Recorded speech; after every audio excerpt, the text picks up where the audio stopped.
Assalamualaikum warahmatullahi wabarakatuh. Selamat malam para sobat kahor dimanapun kalian berada. Di malam yang sunyi ini, Bang Fawa akan menceritakan sebuah kisah desa yang terkena kutukan santet dan kebanyakan warganya meninggal dunia tanpa pamit dengan tragis. Kenapa bisa terjadi seperti itu? Pembakal desa sampai harus turun tangan, berangkat jauh-jauh mencari bantuan spiritual, karena bantuan dari puskesmas sudah angkat tangan duluan. Ini bukan lagi urusan dokter, tapi urusan antara yang nyata dan tidak nyata. Penasaran? Tenang. Kacamata Bang Fawa sudah saya lap bersih.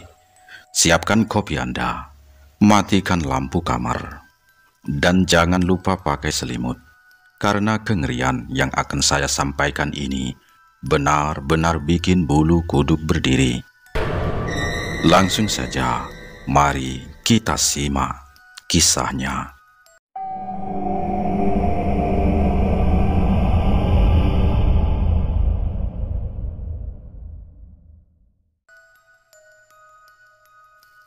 Desa Bulak Singgawang, tahun 1983. Tahun itu, desa tersebut masih merupakan sebuah permata tersembunyi. Keasriannya membuai siapa saja yang datang. Bukan hanya rindang pepohonan yang memanjakan mata, tetapi juga kehangatan dari warganya. Mereka adalah komunitas yang dikenal sangat ramah. Sebuah kampung yang mayoritas penduduknya menjunjung tinggi nilai-nilai agama Islam, tercermin dari perilaku sehari-hari yang damai dan gotong royong. Letak kampung ini sungguh strategis, menjadikannya berkah bagi kemakmuran. Sebuah sungai yang cukup besar mengalir membelah desa, menyediakan sumber air dan kehidupan. Selain itu, terdapat jalan setapak yang menghubungkan Bulak Singgawang langsung dengan jalur utama menuju kota-kota besar. Posisi ini membuat segala jenis usaha yang dikembangkan di desa ini hampir pasti menuai keberhasilan. Tidak heran jika para pedagang dari luar daerah sering singgah, menjajakan atau membeli hasil bumi di sana. Bulak Singgawang adalah desa yang diberkahi dengan tanah yang subur, sumber kekayaan alam yang tak ternilai. Keseharian warga Bulak Singgawang mengalir sederhana, mengikuti irama alam. Mereka hidup dari hasil bumi yang melimpah setiap tahunnya, berkebun atau menurih getah menyadap karet yang merupakan mata pencaharian utama. Sungai di sana masih berawan, jauh dari kata tercemar. Airnya jernih, menjadi tempat favorit para lelaki desa untuk memancing ikan setelah lelah bekerja. Kehidupan yang tenang ini mereka yakini akan abadi. Sebuah janji tak tertulis dari alam yang mereka jaga dengan penuh rasa syukur. Kedamaian yang membentang itu mulai memperlihatkan retaknya pada suatu hari di akhir musim hujan. Warga desa kedatangan beberapa orang asing yang penampilannya jelas berbeda dari penduduk lokal. Pakaian mereka rapi, berkilauan, dan tatapan mata mereka dipenuhi sorot ambisi yang asing. Tujuan mereka hanya satu, membeli tanah desa untuk dijadikan lokasi perusahaan besar, sebuah pabrik yang mereka klaim akan membawa kemajuan. Mereka akhirnya bertemu dengan pembakal atau kepala desa bernama Pak Sanadi. Di ruang kerjanya yang sederhana, Ruangan itu hanya berisi meja kayu, beberapa kursi rotan, dan sebuah kalender lusuh. "Begini, Pak Sanadi," ujar salah satu tamu. Seorang pria bertubuh tegap bernama Tuan Hardi membuka pembicaraan dengan nada manis. "Kami datang membawa tawaran yang sungguh luar biasa. Tanah di sini dengan akses sungai dan jalan adalah lokasi sempurna. Kami siap membayar 3 kali lipat dari harga pasaran. Bayangkan, desa ini bisa punya listrik 24 jam. Sekolah modern, semua bisa terwujud," kata Pak Hardi. Pak Sanadi, seorang pria paruh baya dengan sorot mata bijaksana, menggeleng pelan sambil menyesap tehnya. "Terima kasih banyak atas tawaran yang sangat menggiurkan, tuan-tuan. Tapi Bulak Singgawang ini bukan hanya soal tanah. Ini rumah kami. Tanah ini sumber kehidupan. Kami di sini hidup dari kebun dan karet. Kalau tanahnya dibeli, lalu kami hidup dari mana?" kata Pak Sanadi.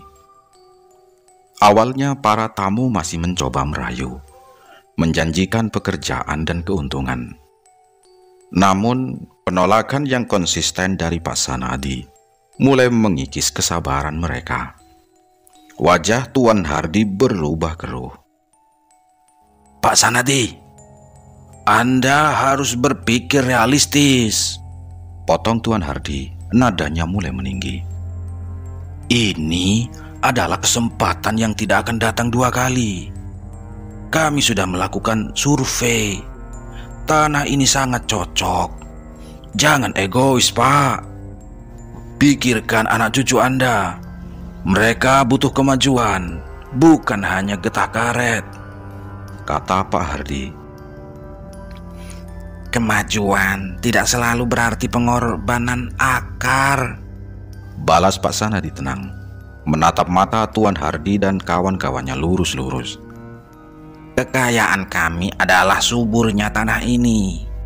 Kami tidak butuh pabrik. Cucu kami akan mewarisi kebun yang sehat, bukan polusi," kata pembakal. Hening sejenak. Tuan Hardi menarik napas kasar. Baik, katanya. Suaranya kini dingin dan penuh ancaman terselubung. "Anda pikir bisa menolak kami? Kami sudah berinvestasi banyak untuk proyek ini, Pak Kepala Desa. Kami tidak akan berhenti hanya karena penolakan dari desa kecil seperti ini." Tiba-tiba, Tuan Hardi menggebrak meja kayu di hadapannya dengan keras, membuat cangkir teh di meja bergetar, dan suasana hening seketika.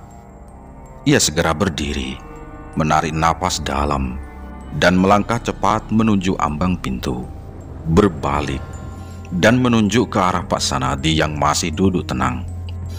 "Kalian pasti menyesal tidak mau menjual tanah ini pada kami," bentaknya dalam logat yang tegas dan mengancam.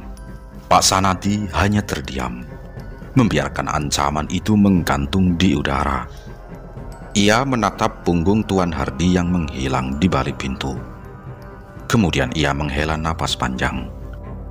Ia tahu ketenangan Bulak Singgawang baru saja berakhir.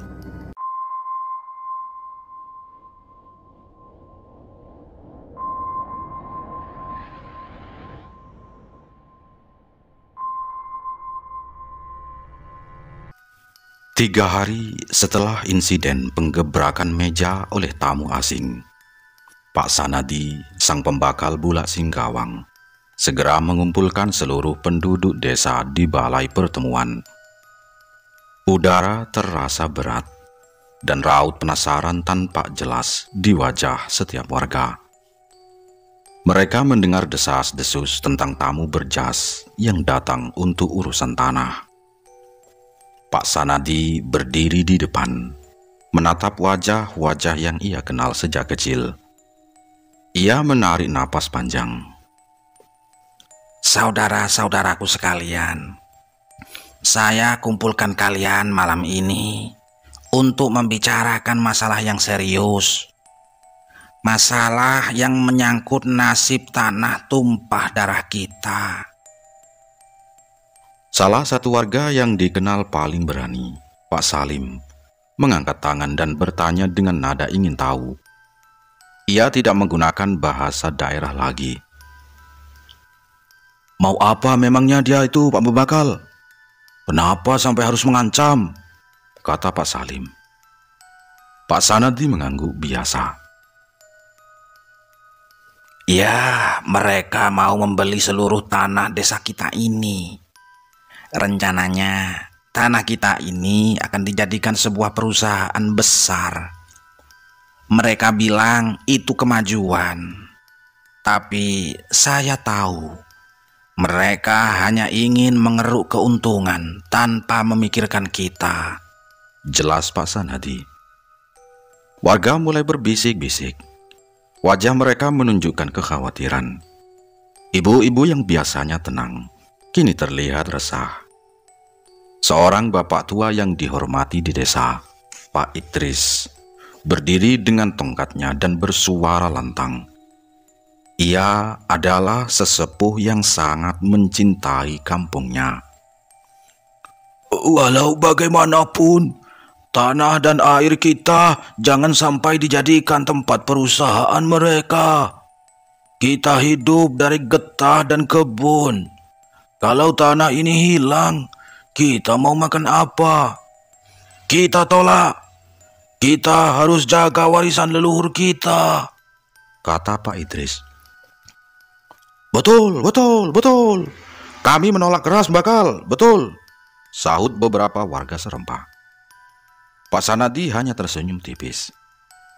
Ya, keputusan saya sama dengan kalian. Saya sudah menolak mereka. Saya sudah mengatakan bahwa Bulak Singgawang tidak untuk dijual. Tapi penolakan ini saya yakin akan ada dampaknya. Tamu yang bernama Pak Hardi itu, dia pergi sambil melontarkan ancaman. Kita harus lebih waspada mulai sekarang, kata Pak Sanadi. Musyawarah itu berakhir dengan satu kesepakatan. Bulak Singgawang tidak akan pernah dijual. Namun, ketenangan yang mereka harapkan akan kembali justru digantikan oleh teror yang mengerikan. Beberapa minggu setelah penolakan tegas dari Pak Sanadi kepada Pak Hardi, kisah horor itu dimulai. Beberapa warga desa mulai terserang penyakit aneh yang sangat sulit dijelaskan secara medis. Gejala awalnya sangat mengerikan. Di bagian-bagian tubuh yang sulit dijangkau oleh si pemilik tubuh, seperti punggung, belakang leher, atau pangkal paha, mulai ditumbuhi bisul-bisul dalam jumlah yang banyak. Ukurannya sebesar kelereng, sangat padat dan berkelompok. Yang paling membuat ngeri, bisul-bisul itu memiliki ciri yang sangat berbeda dari bisul pada umumnya. Cairan di dalamnya terlihat sangat jernih, seperti air hujan yang bening, bukan nanah putih kental. Warga yang panik mencoba memecahkannya. Mereka mencoba menusuknya dengan jarum yang sudah dibakar. Tetapi bisul itu tidak tembus.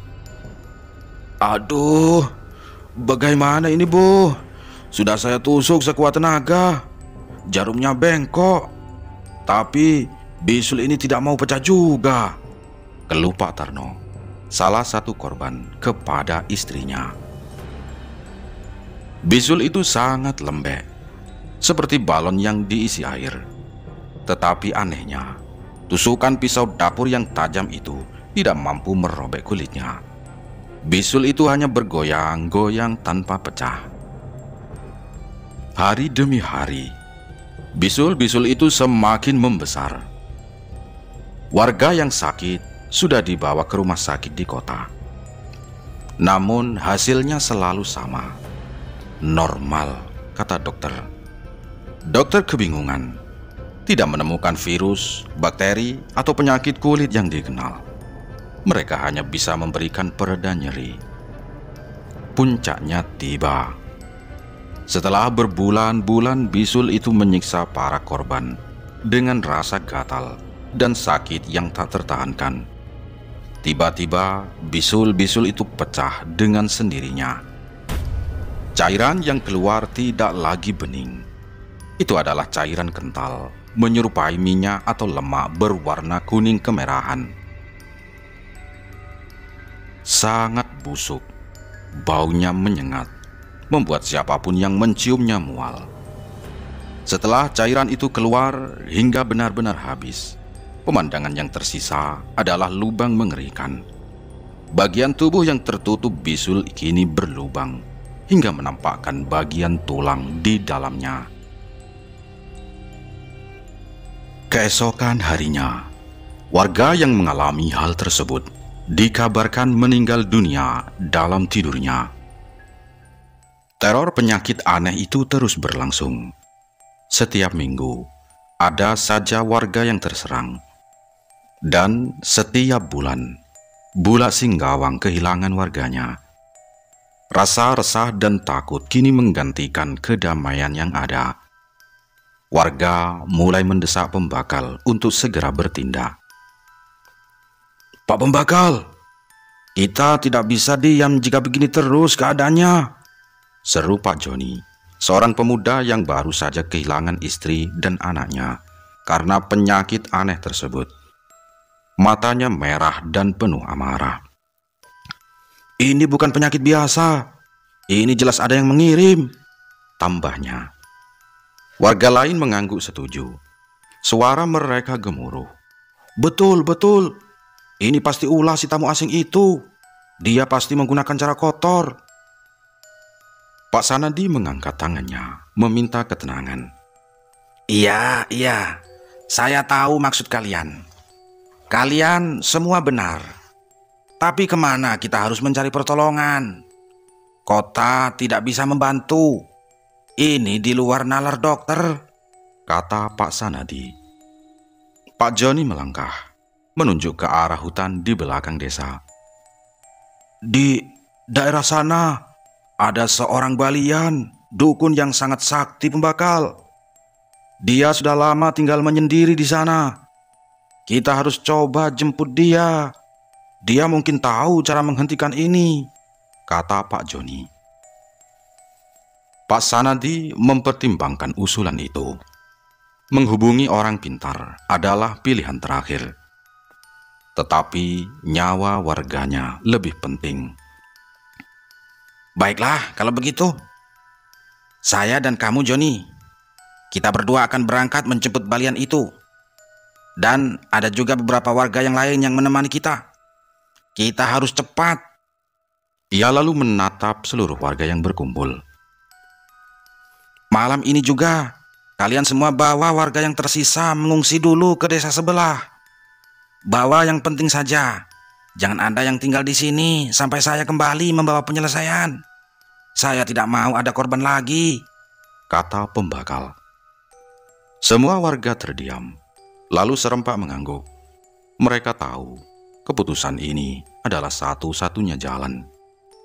Malam itu, Bulak Singgawang bersiap untuk ditinggalkan, berharap balian sakti bisa mengembalikan kedamaian mereka. Malam itu, tekad Pembakal Sanadi sudah bulat. Bersama Pak Joni yang wajahnya masih diliputi duka, mereka ditemani 3 warga lain yang menawarkan diri. Pak Rusli, seorang pria tua yang dikenal ahli menjejak, Pak Hendra, pemuda kuat yang membawa obor, dan Pak Burhan, seorang petani yang sangat mengenal seluk-beluk hutan. Mereka berlima memulai perjalanan menjelajahi jalan setapak yang jarang dilalui, menuju tempat persembunyian sang balian di jantung hutan pedalaman. Joni, kamu yakin balian itu masih ada di sana? Tanya Pak Sanadi. Suaranya pelan, mencoba menembus keheningan hutan. Pak Joni mengencangkan genggaman pada parangnya. Saya yakin pembakal, ibu saya pernah bercerita, Balian itu tidak pernah meninggalkan tempatnya. Dia memang tidak mau diganggu, tapi demi nyawa warga, kita harus memaksanya, kata Pak Joni. Mereka terus berjalan. Cahaya obor yang dibawa Pak Hendra hanya mampu menerangi beberapa langkah di depan, menciptakan bayangan aneh yang menari-nari di antara pohon-pohon raksasa. Aroma lembab dan tanah menusuk hidung. Tiba-tiba, suara gemuruh terdengar dari kejauhan. Tak lama kemudian, butiran air mulai jatuh satu persatu, berubah menjadi hujan lebat yang mengguyur hutan dengan ganas. Cepat, cepat, kita cari tempat berteduh, seru Pak Rusli. Mereka akhirnya menemukan celah kecil di bawah akar pohon besar yang rindang. Suasana seketika berubah mencekam. Deru hujan yang memecah kesunyian, ditambah kilat yang sesekali menyambar di kejauhan, membuat ketakutan merayapi hati mereka. Oh, bagaimana kalau penyakit itu kiriman dari setan pembakal? Bisik Pak Burhan. Wajahnya pucat karena dingin dan takut. Bisul yang tidak pecah, lalu meninggalkan lubang ke tulang. Itu bukan pekerjaan manusia biasa, tambahnya. Pak Sanadi menatap hujan yang seolah tak berujung. Saya tidak tahu, Burhan. Tapi yang saya tahu, ini semua dimulai setelah kita menolak Pak Hardi itu. Mau itu setan kek, mau itu ilmu hitam, kita harus menghentikannya. Kalian jangan patah semangat. Besok pagi kita harus sampai ke tempat balian itu, kata Pak Sanadi. Mereka meringkuk kedinginan, menunggu fajar sambil digelayuti pikiran tentang nasib kampung yang mereka tinggalkan. Sementara itu, di Bulak Singgawang, pemandangan menyedihkan terjadi. Sebagian besar wanita, anak-anak, dan lansia telah mengungsi ke desa Bukit Tinggi di seberang bukit, mengikuti instruksi pembakal. Desa kini terasa sunyi dan kosong. Namun, beberapa pria dewasa yang merasa bertanggung jawab tetap tinggal. Mereka adalah para penjaga yang bertekad melindungi harta dan rumah mereka, berjaga di pos-pos ronda yang sudah ditingkatkan. Malam itu, ada 3 pos ronda yang dijaga ketat. Salah satu pos di ujung desa. Pak Karta dan Pak Dullah duduk sambil menghangatkan diri di dekat api unggun kecil. Semoga pembakal selamat dan cepat kembali ya, kata Pak Karta, menggosok-gosok tangannya. Pasti pembakal kita orang kuat, jawab Pak Dullah. Matanya terus menyapu kegelapan. Tapi jujur ya, malam ini dinginnya beda. Rasanya seperti ada yang mengawasi kita, katanya lagi. Mereka berdua diam. Mereka berupaya keras mengusir rasa takut dengan obrolan ringan. Tetapi teror penyakit aneh itu jauh lebih kuat daripada keberanian mereka. Mereka tahu resiko yang mereka ambil sangat besar. Di tengah kesunyian dan ketakutan itu, ada satu keluarga yang memutuskan tidak mengungsi. Keluarga Pak Lehan. Ia berpegangan pada keyakinan bahwa ia bisa melindungi istri dan satu-satunya anak dari bahaya. Malam itu, sekitar pukul 1 dini hari, Pak Lehan sudah meringkuk di dalam kamar sempitnya. Ia tidak bisa tidur. Kabar kematian dan kepergian warga lain membuatnya dihantui kecemasan. Tiba-tiba, udara di luar terasa sangat dingin. Kabut yang tebal tidak biasa, dingin menusuk tulang, mulai menyelimuti seluruh desa, merayap masuk melalui celah-celah pintu dan jendela. Kabut itu berbau aneh, seperti bau tanah yang baru digali bercampur belerang. Pak Lehan merasakan firasat buruk. Tepat saat itu, terdengar ketukan keras pada pintu depan rumah mereka.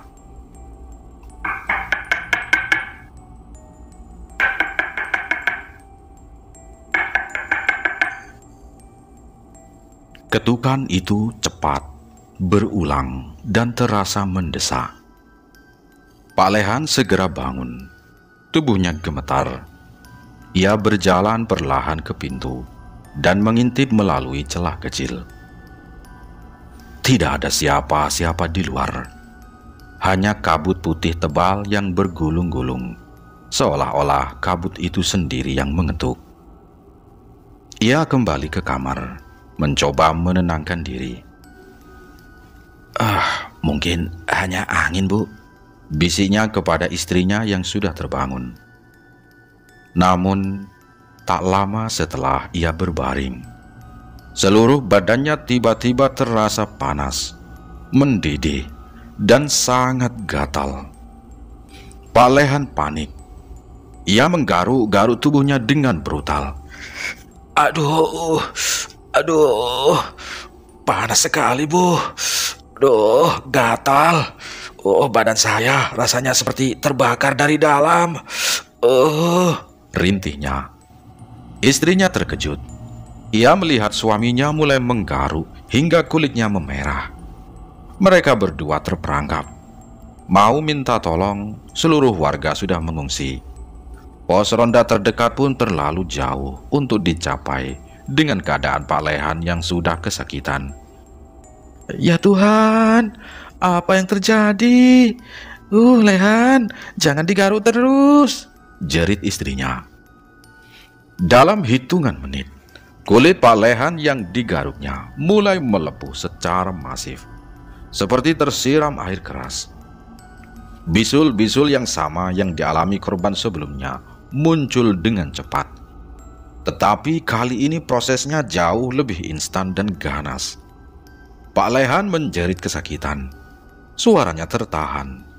Lalu ia ambruk di lantai.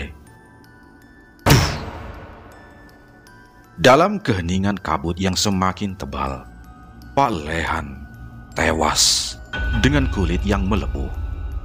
Menjadi korban pertama sejak pengungsian massal. Kematiannya menjadi peringatan mengerikan bagi para penjaga desa bahwa teror itu tidak peduli apakah desa itu kosong atau tidak.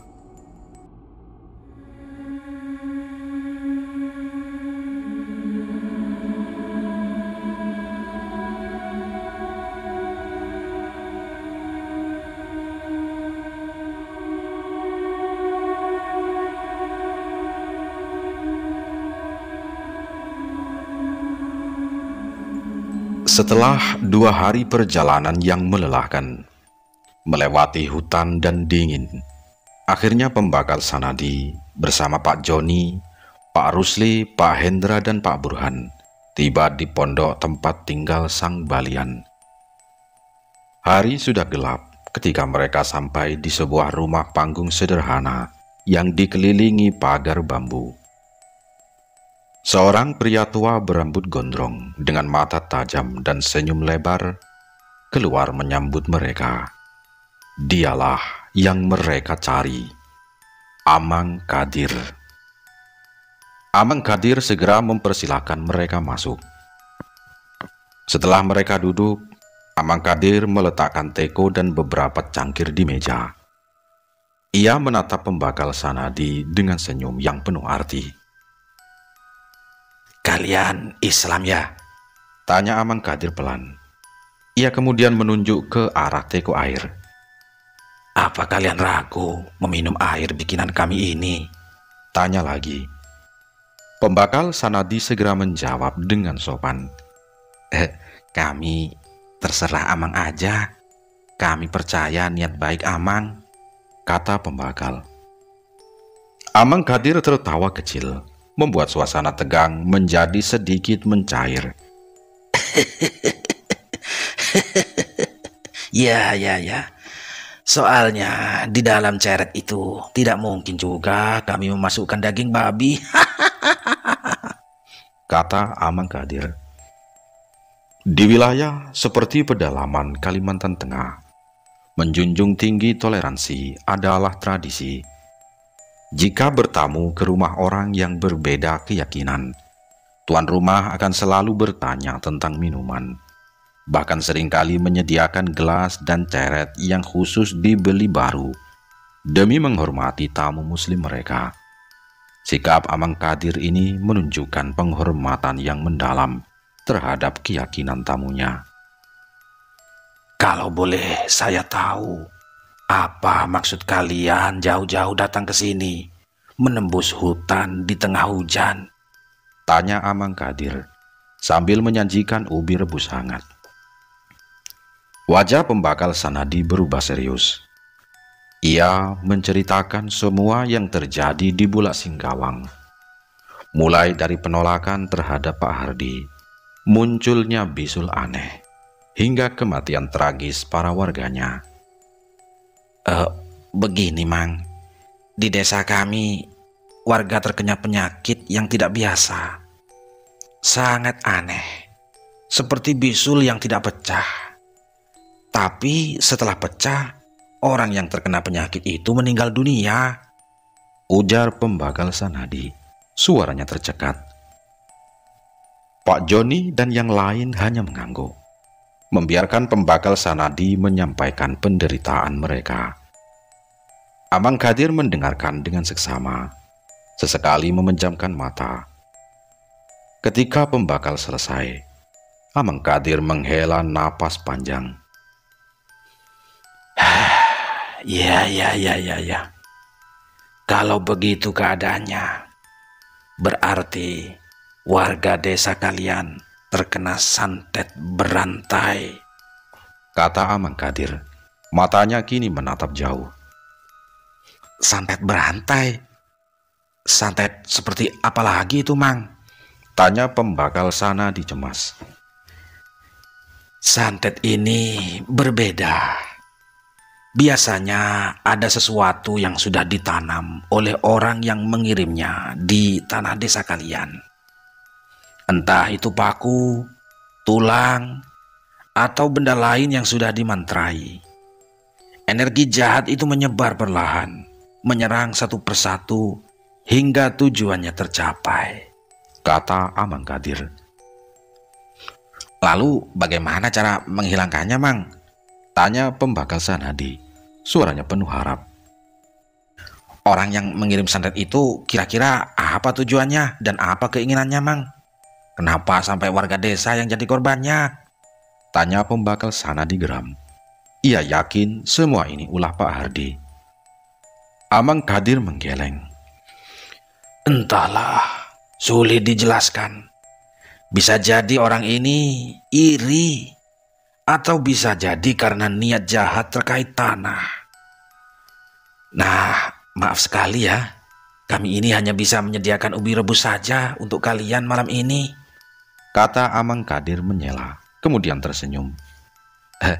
Tidak mengapa, Mang. Ubi rebus pun sudah luar biasa bagi kami yang kelaparan, seru Pak Burhan tulus. Selesai makan, kalian tidur saja. Sisanya bisa istirahat di luar atau di balai belakang, perintah Amang Kadir. Malam pun sudah sangat larut. Pembakal dan teman-temannya tertidur pulas, nyenyak setelah melewati perjalanan yang mencekam. Hingga pagi pun tiba.